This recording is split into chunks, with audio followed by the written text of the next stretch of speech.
Бүгінгі сабағымыздың тақырыбы функцияның өсу және кему аралықтарын анықтау. Функцияның өсу немесе кему аралықтарын анықтауды туындының көмегімен жүргіземіз. Айталық, АБ интервалында f(x) үлкен 0, яғни функцияның туындысының мәні оң болса, сол аралықта функция өспелі болады.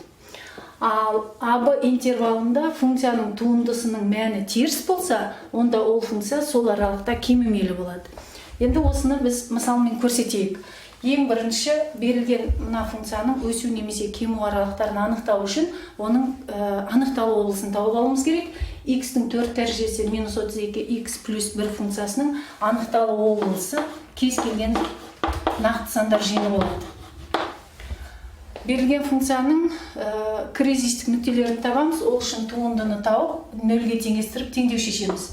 Яғни f'(x) x-тің 4 дәрежесінің туындысы 4x-тің 3 дәрежесі болады. 32x-тің туындысы 32 болады. Ал 1-дің туындысы 0-ге тең. Кризистік нүктесін табу үшін f(x) тең 0 теңдеуін шешеміз дедік. Яғни біз жазамыз 4x куб минус 32 тең 0. Бұдан минус 32-ні теңдіктің сол жағынан оң жағына өткізіп жібереміз. 4x куб тең 32 болады. 32-ні x кубтың коэффициентіне, яғни 4-ге бөлсек, x куб тең болады 8-ге. Енді үшінші дәрежесі 8-ге тең болатын сан, ол 2, яғни x-тің мәні 2-ге тең.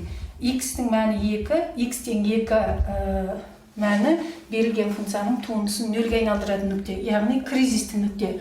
Осы кризистік нүкте берілген функцияның туындысының таңбасын өзгертеді. Яғни 2-ның екі жағында функцияның туындысының таңбасының қалай өзгеретінін анықтайық. 2-ның оң жағынан 3 деген санды алып, туындыдағы x-тің орнына қойып көреміз. 3-тің 3-ші дәрежесі 27. 27-ні 4-ге көбейтсек, 32-ден үлкен сан шығады. Үлкен саннан кіші санды азайтсақ, туындының таңбасының оң болатыны белгілі. 2-ның төмен жағынан 1-ді алайық. 1-дің 3 дәрежесі 1-ге тең. Ал 4-тен 32-ні азайтсақ, теріс таңбалы сан шығады. Яғни туындының мәні 2-ның сол жағында минус таңбалы, яғни теріс таңбалы мәндер қабылдайды. Ал 2-ның оң жағында оң таңбалы мәндер қабылдайды. Олай болса, функцияның өзі, міне, функцияның таңбасы теріс болса, онда функция кемімелі болады дедік. Ал функцияның таңбасы оң сан болса, онда функция өспелі болады дедік. Сонымен берілген функциямыз минус шексіздіктен 2-ге дейінгі аралықта кемімелі болады екен, туындының таңбасы теріс болып тұр. Ал 2-ден плюс шексіздікке дейінгі аралықта өспелі болады екен, себебі туындының таңбасы оң болып тұр. Y тең x бөлінген 5 плюс 5 бөлінген x функциясының өсу және кему аралықтарын табамыз. Ол үшін бағана айтып кеткенімізде, берілген функцияның анықталу облысын тауып алуымыз керек. Берілген бірінші x бөлінген 5-тің анықталу облысы кез келген сан болғанымен, 5 бөлінген x-те бөлшектің бөлімі 0-ге тең болуға болмайды. Олай болса, берілген функцияның анықталу облысы 0-ден басқа кез келген сан. Яғни минус шексіздіктен 0-ге дейін, 0-ден плюс шексіздікке дейінгі аралық болады. Енді берілген функцияның туындысын анықтаймыз. 5-тен 1 x-тің туындысы 5-тен 1-ге тең болады.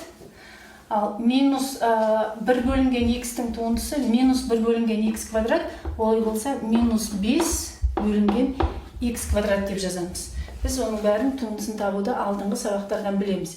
Енді ортақ бөлімге келтіріп жіберетін болсақ, 5x квадрат ортақ бөлім болады. X квадратты бірінші бөлшектің алымына жазам, минус 5-ті 5-ге көбейтіп 25 екінші бөлшектің алымына жазамыз. Енді берілген функцияның туындысы анықталды. Енді туындыны 0-ге теңестіріп, кризистік нүктені тауып аламыз. Яғни y' тең 0 теңдеуін шешеміз.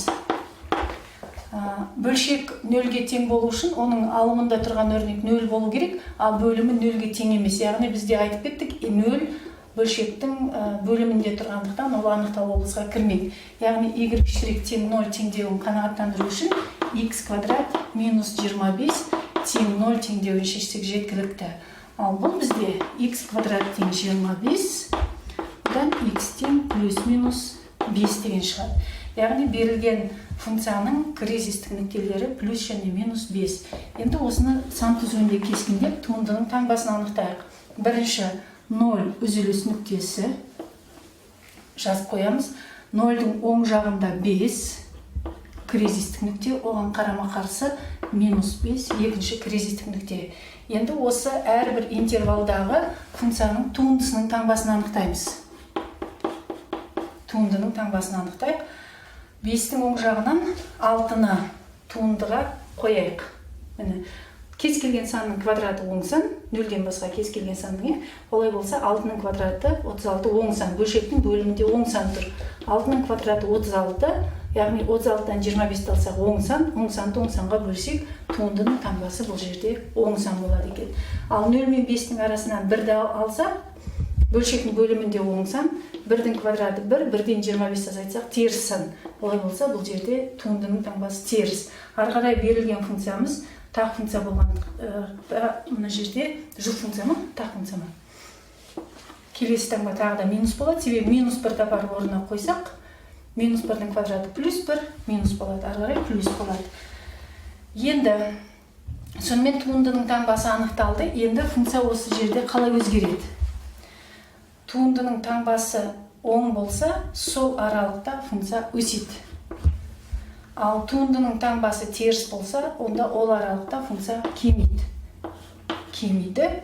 Ал туындысының таңбасы оң болған жерде өседі. Сонымен берілген функцияның өсу аралықтары. Өсу аралықтары x қай аралыққа тиісті болған кезде функция өседі екен. Минус шексіздіктен минус 5-ке дейін өседі. Және 5-тен плюс шексіздікке дейін өседі. Бірігуі 5-тен плюс шексіздікке дейінгі аралықта өседі екен. Ал функцияның кем аралықтары x тиісті болғанда қай жерде кемейді? Минус 5-тен 0-ге дейін, себебі 0 кірмейді жиынға. Минус 5-тен 0-ге дейін, бірігуі 0-ден 5-ке дейінгі аралықта болғанда функция кемейді екен.